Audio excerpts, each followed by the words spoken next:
கிடைத்திருக்கும் முக்கிய செய்தியை பார்த்து வருகிறோம். துபாயிலிருந்து சென்னை வந்த விமானம் மீது லேசர் லைட் ஒளி விழுந்திருக்கிறது. இது குறித்த கூடுதல் விவரங்களோடு இணைகிறார் நமது செய்தியாளர் சுரேஷ். சுரேஷ், இது குறித்த விவரங்களை பதிவு பண்ணலாம்.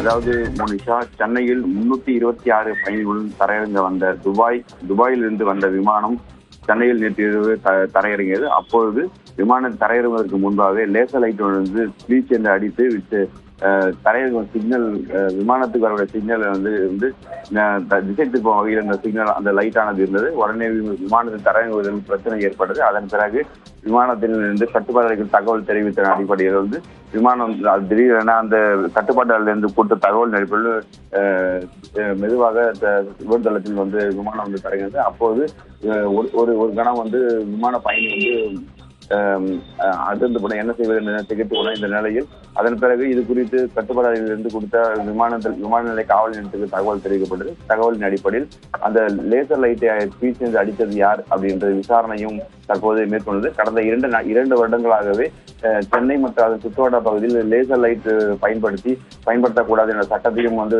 அமல்படுத்தப்பட்டது. ஆனால் இருப்பினும் திடீரென நேற்று நள்ளிரவில் இந்த சம்பவம் பெரும் பரபரப்பை ஏற்பட்டது. மேலும் இது குறித்து விமான நிலைய போலீசார் வழக்கு பதிவு விசாரணை மேற்கொண்டு வருகிறார். விவரங்களை பதிவு செய்தமைக்கு நன்றி சுரேஷ்.